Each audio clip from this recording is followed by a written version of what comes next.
Hello, 5th graders, and welcome to a read-aloud of today's ELA story, this being the first of 4 stories that we will be reading for this final ELA unit of the year, featuring this very famous literary character named Sherlock Holmes, with this first story being Sherlock Holmes and the Case of the Red-Headed League. Now, a bit about Sherlock Holmes before we begin.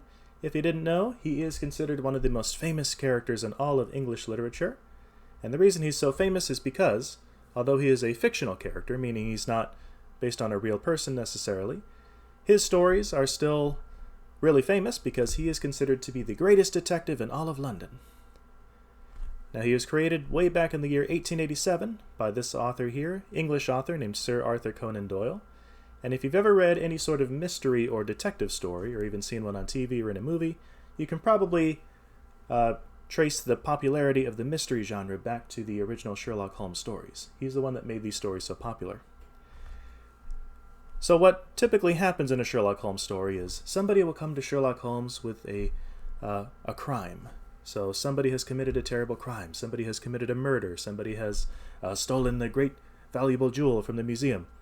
And they come to Sherlock Holmes saying, "Sherlock Holmes, we need you to use your brilliant intellect and your logical reasoning skills to solve the case." And Mr. Holmes always jumps at the opportunity to solve a case because he loves using his brain, so he'll follow the clues, he'll follow leads, he will question witnesses, and he'll use his great brain to put the pieces together, and in the end, he always is able to solve the case and catch the criminal. So if you've ever enjoyed stories of this type, Sherlock Holmes is the one to thank for creating the template for that we still use today. So as mentioned, everybody, Sherlock Holmes and the Red-Headed League is the first story we will look at in this unit, so let us go ahead and waste no time getting straight into it now. Sherlock Holmes and the Red-Headed League by Sir Arthur Conan Doyle. I visited my friend, Mr. Sherlock Holmes, one day in the autumn of last year. I found him in deep conversation with a very stout, elderly gentleman with fiery red hair. I apologized for my intrusion and was about to leave, but Holmes abruptly pulled me into the room and closed the door behind me. "You could not possibly have come at a better time, my dear Watson," he said. "I'd like you to meet Mr. Jabez Wilson." Sherlock Holmes turned to the red-haired man. "Dr. Watson has been my partner in many of my most successful cases, and I have no doubt that he will be a great help to me in yours also. Please, tell me your story again." The stout gentleman rose from his chair and gave a bob of greeting. He pulled a dirty, wrinkled newspaper from the inside of his coat. I took a good look at the man. I tried, just as Holmes would, to learn something about him from his dress or appearance. I did not gain much from my inspection. Our visitor seemed an average British tradesman. There was nothing remarkable about the man except his blazing red head. Sherlock Holmes noticed me eyeing our visitor, and he smiled at my questioning glance. "My dear Watson," he said, "beyond the obvious facts that he has at some time done manual labor, and that he has been to China, that he has done much writing lately, I can deduce nothing else." Mr. Jabez Wilson started in his chair. "How in the name of good fortune did you know all that, Mr. Holmes? How did you know that I did manual labor? It's true, I began as a ship's carpenter." "Your hands, my dear sir," said Holmes. "Your right hand is quite a size larger than your left. You have worked with it, and the muscles are more developed." "Ah, of course, I forgot that. But the writing?" "Your right cuff is very shiny for 5 inches, and the left has a smooth patch near the elbow where you rest it upon the desk." "Well, yes," said Mr. Jabez Wilson. "But how did you know I've been to China?" So this is something you'll see Sherlock Holmes does a lot. When he first meets somebody, he can usually tell really intimate details about them just by looking at their clothes or by looking at aspects of their body, like if they have scars or if they have tattoos. So that's an example of Sherlock Holmes using his brilliant mind to tell details about people that other people don't see. Why he's such a great detective. So how was he able to tell that Mr. Jabez Wilson had been to China? He goes on to say, "Well, the fish that you have tattooed above your right wrist could only have been done in China," said Holmes. "I have made a small study of tattoo marks, and have even written a bit on the subject. The delicate pink of the fish's scales is quite peculiar to China. In addition, I see a Chinese coin hanging from your watch chain. Now, Mr. Wilson, if you would tell us about your situation." "Well, it's just as I've been telling you, Mr. Holmes," said Jabez Wilson, mopping his forehead. "I have a small business at Saxe-Coburg Square, near London. It's not very large, and lately it has only just given me a living. I used to be able to keep 2 assistants, but now I can only keep 1. And it would be hard even to pay him, but he is willing to work for half wages to learn the business." "You seem most fortunate to have an employee willing to work for half wages," said Sherlock Holmes. "It is not a common experience these days. What is the name of this youth?" "His name is Vincent Spaulding, and he's not such a youth either. It's hard to say his age. I don't think I could find a smarter assistant, Mr. Holmes. I know very well that he could earn twice as much what I'm able to give him. But if he is satisfied, why should I put ideas in his head?" "Why, indeed? He is still with you, I presume?" "Yes, sir. He and a girl who does a bit of cooking and cleaning. That's all I have in the house, for I am a widower and never had any family. We live very quietly, sir. But then Spaulding, he came down into my office just this day 8 weeks ago, with this very paper in his hand, and he says, 'Mr. Wilson, I wish that I was a red-headed man. Look at this.' And he handed me this paper. Here, read it for yourself." I took the paper from him and read the following advertisement. So this is what's on the paper. "To the Red-Headed League. There is now a vacancy open which will pay a member of the League £4 a week for light work." Pounds being the type of money they used in London at the time. Actually, even still today. All red-headed men are eligible. Apply in person on Monday at 11 o'clock to Duncan Ross at the offices of the League, 7 Pope's Court on Fleet Street.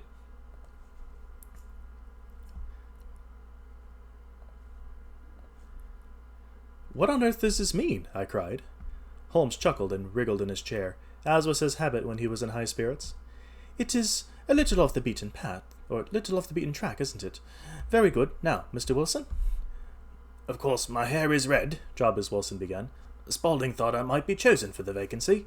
He even offered to come down with me, so we shut the business up and started off for Fleet Street. I've never seen such a sight, Mr. Holmes. From north, south, east, and west, every man who had a shade of red in his hair had tramped into the city to answer the advertisement. Fleet Street was choked with red-headed folk. Every shade of colour were there. Straw, lemon, orange, brick, Irish setter, liver, clay. But, as Spaulding said, there were not many who had my real vivid flame-coloured tint. When I saw how many were waiting, I would have given up, but Spaulding would not hear of it.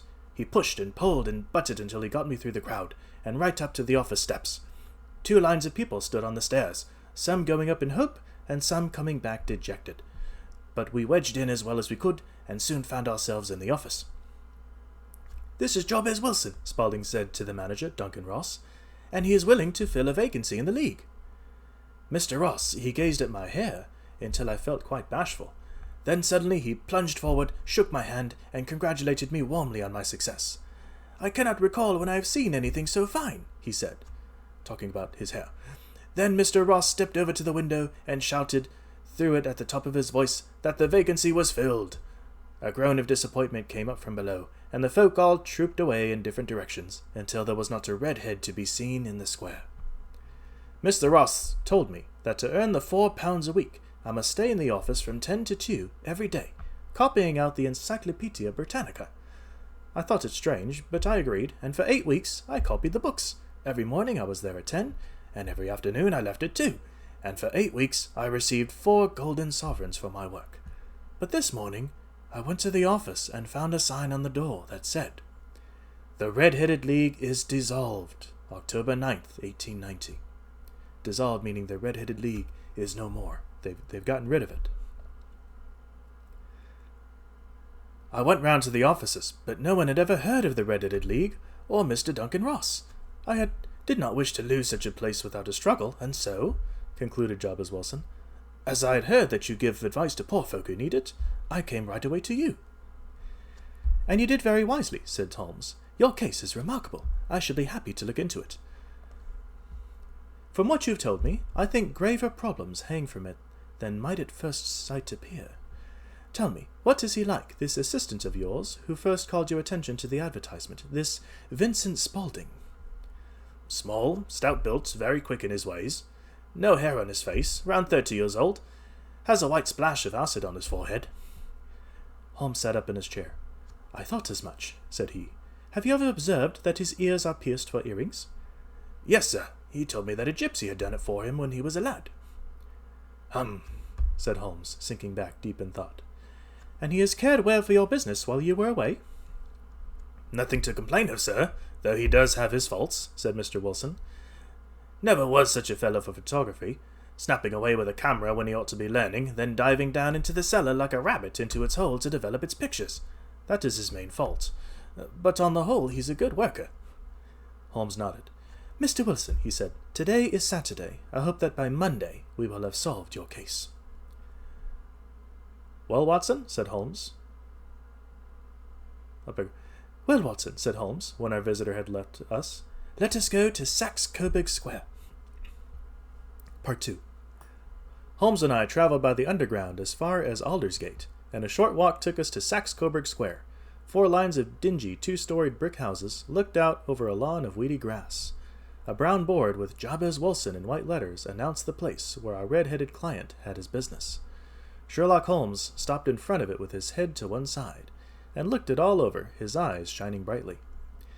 He thumped vigorously upon the pavement with his stick 2 or 3 times, then went up to the door and knocked. A bright-looking, clean-shaven young fellow opened it and asked him to step in. Could this be that Vincent Spaulding fellow? "Thank you," said Holmes. "I only wish to ask you how you would go from here to the Strand."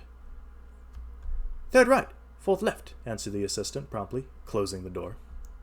"Smart fellow that," observed Holmes as he walked away. "I have known something of him before." "Yes," said I. "Mr. Wilson's assistant seems to play a large part in this mystery of the Red-Headed League. I'm sure that you knocked so that you might see him." "Not him." "What then?" "The knees of his trousers, as in the knees of his pants." "And what did you see?" "What I expected to see." "Why did you beat the pavement?" "My dear doctor, this is a time for observation, not for talk. We are spies in an enemy's country. We know something of Saxe-Coburg Square. Now let us explore what lies behind it." The road in which we found ourselves as we turned the corner was as different as the front of a painting is to the back. The street was one of the busiest in all of London. "Let me see," said Holmes, standing at the corner and glancing along the line. "I should like to remember the order of the houses here. There is Mortimer's, the tobacconist, the little newspaper stand, the Coburg branch of the City and Suburban Bank, the Vegetarian Restaurant, and McFarlane's carriage-building shop. That carries us right on to the next block. And now, Doctor, we've done our part, so it's time we had some play, a sandwich, a cup of coffee, and then off to hear the violin at St. James Hall, where all is sweetness and harmony. You want to go home, no doubt." "Yes, it would be as well." "And I have some errands which will take some hours. This business at Saxe-Coburg Square is serious." "Why serious?" "A considerable crime is afoot, but I have every reason to believe that we shall be able to stop it in time. Or we shall be in time to stop it. I shall want your help tonight." "At what time?" 10 will be nearly enough." "I shall be at Baker Street at 10. "Very well. And I say, Doctor, there may be some little danger, so kindly put your army revolver in your pocket." Army revolver being a gun. He waved his hand, turned on his heel, and disappeared in an instant among the crowd. I trust that I am not a dense man. I had heard what Holmes had heard, and had seen what he had seen. Yet he already knew what had happened, and what was going to happen, while to me the business was as mysterious as ever. I tried to puzzle it out, but gave up, and set the matter aside until night should bring an explanation. It's another thing you'll notice, too, in Sherlock Holmes stories. Dr. Watson, the narrator of the story, who is Sherlock Holmes' assistant, he's always a few steps behind Holmes. It's pretty common for Holmes to have figured the whole thing out, while Dr. Watson is still kind of catching up. So we'll see how things go from here. Part 3. It was 9:15 when I started from home and made my way to Baker Street.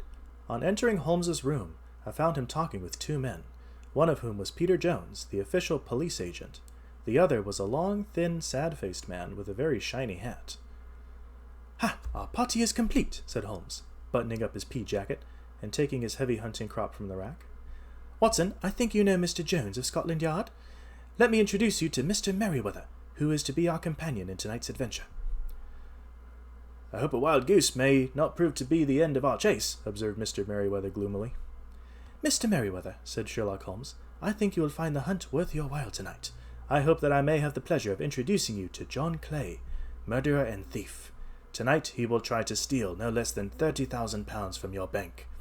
Now, gentlemen, it is past 10, and quite time that we started. If you two will take the first cab, Watson and I will follow in the second." Sherlock Holmes said little during the long drive. As we rattled through the gaslit streets, he lay back in the cab, humming the tunes he had heard in the afternoon. "We are close now," my friend remarked. "This fellow Merryweather is a bank director, so he has a personal interest in the matter, and I thought it well to have Jones with us. He is incompetent, though he is brave as a bulldog and stubborn as a lobster if he gets his claws on anyone. Here we are, and they are waiting for us." We had reached the street Holmes and I had visited in the morning. Mr. Merryweather unlocked the door to the City and Suburban Bank. He led us down through the endless tunnels and gates until we came to the bank's cellar. We entered a huge vault, piled all around with crates and boxes. "You are not very vulnerable from above," Holmes remarked, as he held up the lantern and gazed about him. "Nor from below," said Mr. Merryweather, striking his stick upon the stones that lined the floor. "Why, dear me, it sounds quite hollow," he remarked, looking up in surprise. "I must really ask you to be a little more quiet," said Holmes severely. "You might have just put our expedition in terrible danger. Might I ask you sit on one of these boxes and not interfere?"